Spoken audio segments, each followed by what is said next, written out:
The flying saucer, a 20th century mystery, cannot be ignored. The strange discs have been reported by sober Americans since 1947. Just what did these people see? Man has dreamt of flight, of conquering gravity from ancient times to the present. In imagination, he has traveled the skies in fantastic machines. 50 years ago, this flying saucer was an illustration for H.G. Wells' War of the Worlds. Are the flying saucers things of fantasy? Some say they're natural objects, meteors or bright stars, transformed by imagination into discs of mystery. Others say the saucers are weather balloons, common enough in the sky and easily mistaken for a disc. These theories were checked when the armed forces investigated the flying saucers. Admiral Calvin Bolster of the Navy's Bureau of Aeronautics gives his conclusion. These balloons might explain isolated cases of circular-shaped, unidentified objects flying at altitudes, extreme altitudes that have been reported. However, I do not feel that these balloons explain the majority of the so-called flying saucer sightings that have appeared in the press. People saw something not a balloon, not a meteor, not a hallucination. Reliable witnesses have cited them over nearly every major city, along our air lanes, over secret research areas. In True magazine, Commander Robert McLaughlin, a Navy guided missiles expert, told of flying saucers detected by radar over White Sands, New Mexico. Scientists were tracking a rocket, suddenly detected a saucer at 56 miles altitude. Over 100 feet in diameter, the disk was traveling at 1,800 miles per hour, rapidly outranged their instruments. But there had been time for precise, accurate measurements. Says McLaughlin, that saucer could not have been made on Earth. Airline pilots with thousands of hours' experience have reported saucers coming within a few hundred feet of their planes, matching speed briefly, and then darting off at supersonic speed, leaving a glowing exhaust trail. Student pilot Arthur Weisberger reports on his experience. My name is Arthur Weisberger. On July 21st in Tucson, Arizona, while out in my backyard, 3 shiny objects in the sky attracted my attention. I glanced up and there were 3 flying saucers in a V. Approximately a half a mile away from me at an altitude of 350 feet. They appear to be hovering in midair with what I believe to be a spinning action. The saucers stayed still for approximately 40 seconds and then took off due north horizontally. From a dead stop, these saucers exceeded a rate of 500 miles an hour for approximately 5 seconds, still going horizontally due north towards the Santa Catalina Mountains. At the end of 5 seconds, they went at approximately 45 degrees straight, well, up. They exceeded 1,000 miles an hour until they vanished from sight. They appeared to be 50 feet in diameter with what appeared to be a dome on the top with, I can't be sure, but I believe I saw the sun glinting off of, well, windows or observation portholes of sort. What people saw is revealed clearly by this remarkable international news photo, the first ever taken of a flying saucer. It's one of 2 pictures made early this year by farmer Paul Trent of McMinnville, Oregon. Enlarged, the photo reveals clearly the familiar disc shape.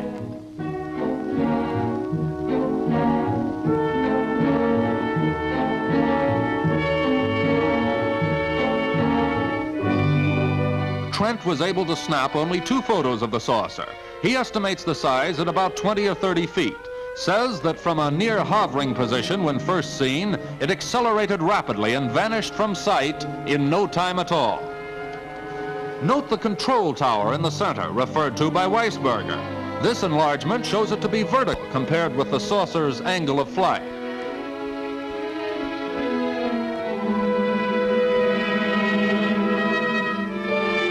Sid Mortner, executive editor of International News Photos, comments on these unusual pictures. Our agency refused to release photographs of a purported flying saucer to the newspapers of the country until we could inspect the original negatives. We now have the negatives in hand, and I can vouch for the fact that they have not been retouched or faked in any way, and that they are indeed actual photographs of a so-called flying saucer. Latest evidence in the saucer mystery are these exclusive motion picture films from Louisville, Kentucky, the first scenes ever made of a flying saucer.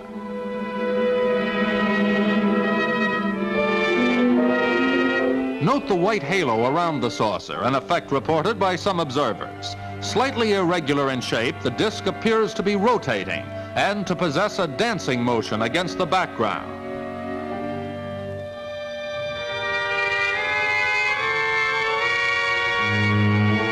A staff cameraman of TV station WHAS was on routine assignment when he heard a loud whooshing sound overhead.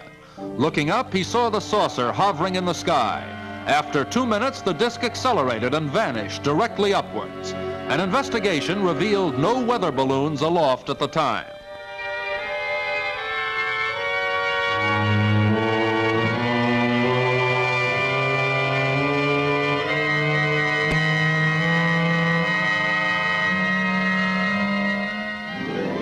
Are the saucers a U.S. secret weapon? This is officially denied. Here, Admiral Bolster speaks for the Navy.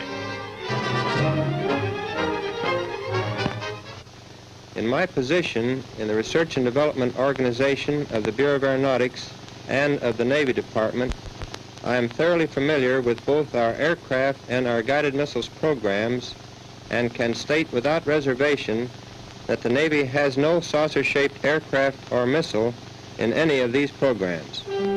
Many authoritative sources, including U.S. News and World Report, have declared otherwise. These sources say the discs are jet craft developed from an experimental Navy fighter of 1945. But only one model of this plane ever flew, says the Navy. Some experts point out that only 30 years ago, rocket development was in this crude state.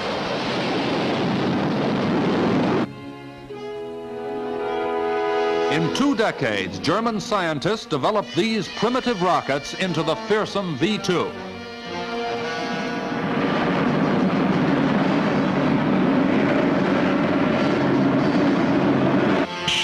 No major improvement on the V-2 has been made public since the war, despite intensive research by U.S. engineers in cooperation with German rocket specialists. Are the saucers the secret descendants of the V-2?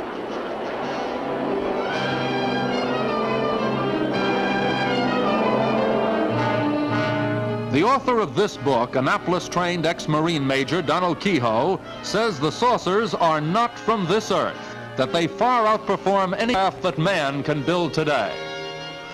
After a 1 year's investigation, I believe that the flying saucers seen by veteran airline and Air Force pilots are objects from another planet. The Air Force itself has officially admitted that flying saucers exist. This statement appears in Project Saucer Case number 75.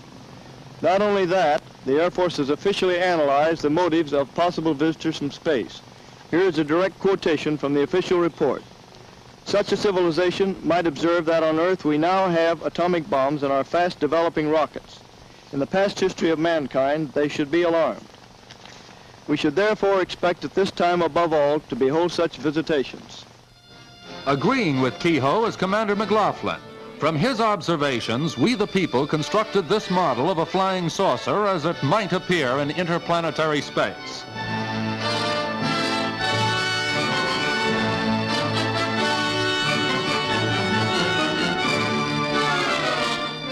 Are eyes from another world looking at this scene? A saucer's eye view of our planet, filmed at a height of 57 miles. These scenes were made from a remote control Army rocket. But today, visitors from space may be studying us from similar heights.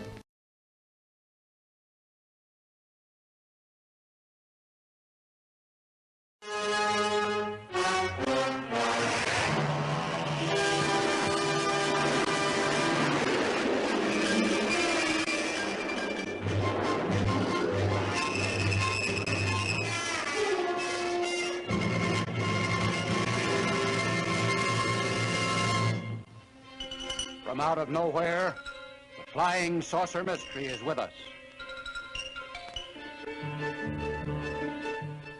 What is the flying saucer? What do people see and sometimes photograph? What's behind the daily reports of aerial phenomena in the nation's press? After more than 5 years of study, there is still no agreement, even among the experts. We can say that the recent sightings are in no way connected with any secret development by any agency of the United States. With all due respect to the Air Force, I believe that some of them will prove to be of interplanetary origin.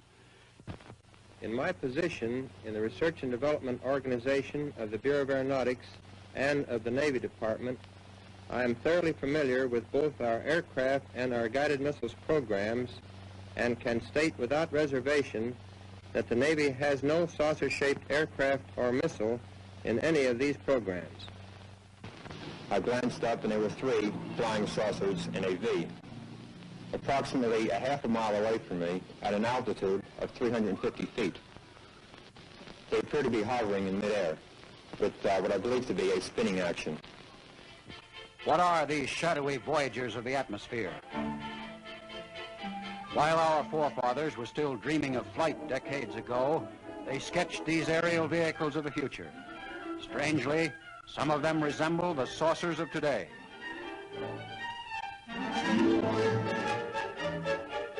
When we went to work to make reality out of these dreams, we fashioned crude rocket-propelled devices such as these.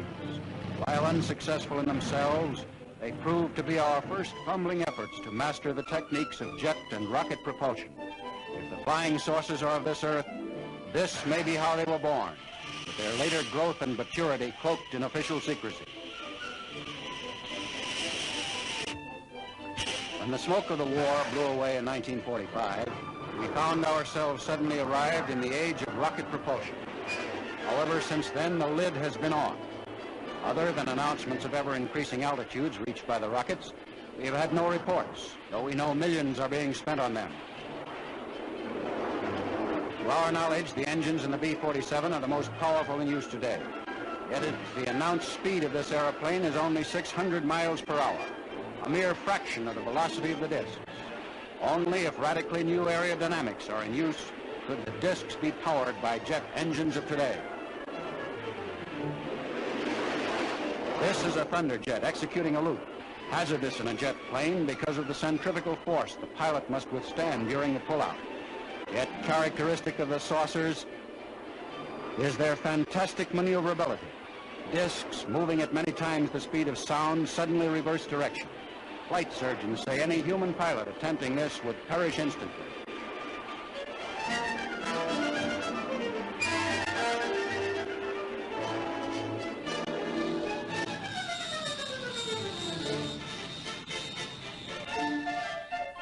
Likewise, saucer reporters agree that the new jet helicopter was not what they saw. If not conventional aircraft, then what did they see? They appear to be 50 feet in diameter with what appeared to be a dome on the top with, I can't be sure, but I believe I saw the sun glinting off of, windows or observation portholes of sort. Is this what Weisberger saw? This disc was photographed by an Oregon farmer as it hovered low over his field. Experts say these are actual photographs of a flying saucer. The farmer cited the same spinning action and estimated the diameter of the disc at 20 to 30 feet. In Kentucky, a motion picture photographer attracted by a strange noise overhead trained his camera on this disc. Here the wobbling motion mentioned in so many reports is clearly seen. A Coast Guard photographer snapped this phenomena when it appeared briefly over Salem, Massachusetts. The incandescence seen here was bright enough to stand out in broad daylight. What may have been the same phenomena was photographed at night by August Roberts, who has this to say about it. What do you think it was? I think it was from outer space, but friendly. Like many of the saucer reports, the latest and most credible received comes not from America, but from behind the Iron Curtain. Seen on the ground by the refugee mayor of a small East German town, its crew was startled by the screams of the mayor's daughter. The first eyewitness report of a supposed Soviet guided missile tells of a saucer-shaped object.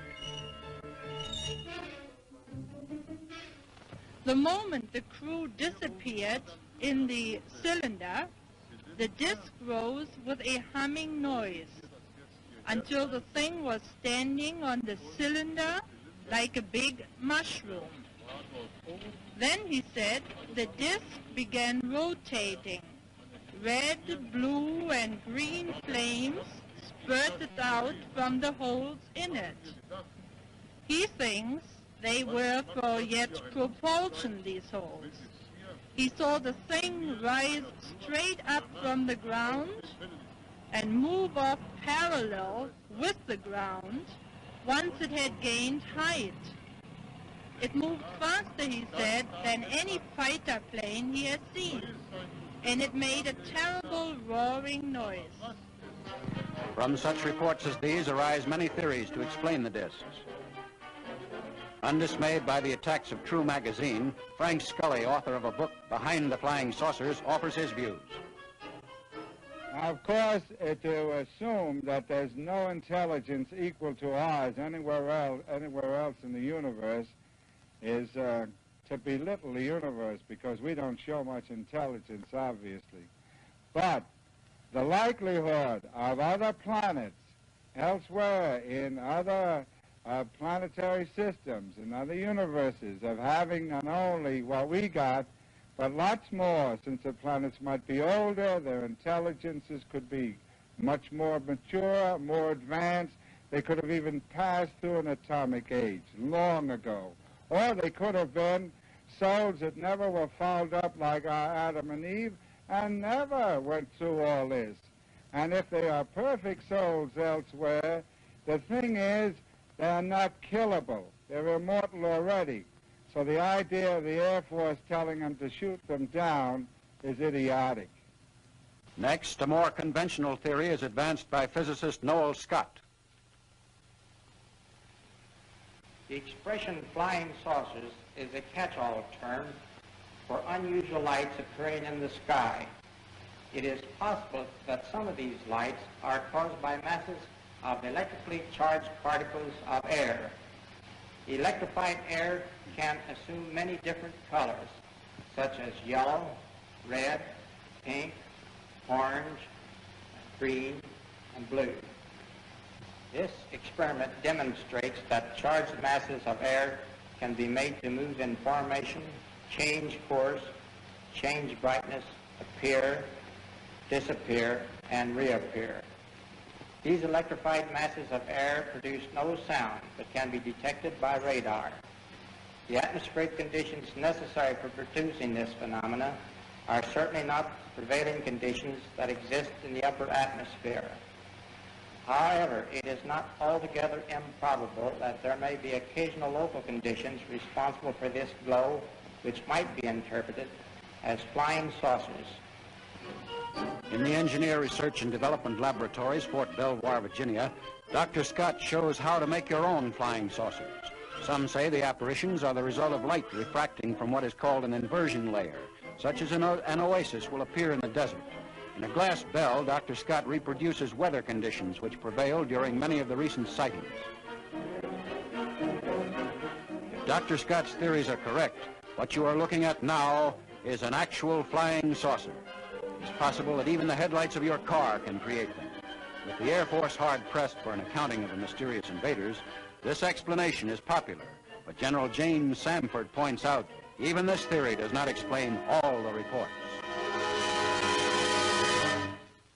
However, there have been a certain percentage of this volume of reports that have been made by credible observers of relatively incredible things. It is this group of observations that we now are attempting to resolve.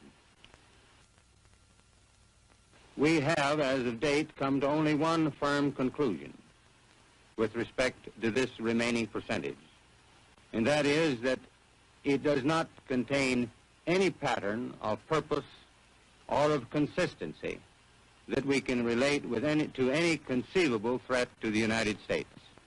According to the General, these weather balloons are the flying saucers that many people see. Still, he cautions that a few reports cannot be so easily explained. It is these reports that interest Donald Kehoe, sponsor of a theory that is growing in popularity. After a 1 year's investigation, I believe that the flying saucers seen by veteran airline and Air Force pilots are objects from another planet. The Air Force itself has officially admitted that flying saucers exist. This statement appears in Project Saucer Case number 75. Not only that, the Air Force has officially analyzed the motives of possible visitors from space. Here is a direct quotation from the official report. Such a civilization might observe that on Earth we now have atomic bombs and our fast-developing rockets. In the past history of mankind, they should be alarmed. We should therefore expect at this time above all to behold such visitations. As the debate continues, so do reports of new saucers, some following in the pattern already established, others entirely new, creating more speculation and endless discussion. Project Saucer, the official Air Force investigation of the phenomena, has been reopened. Now installations are alerted to attempt to intercept any of the strange visitors that may be sighted. While millions listen and watch, the great flying saucer mystery remains unsolved.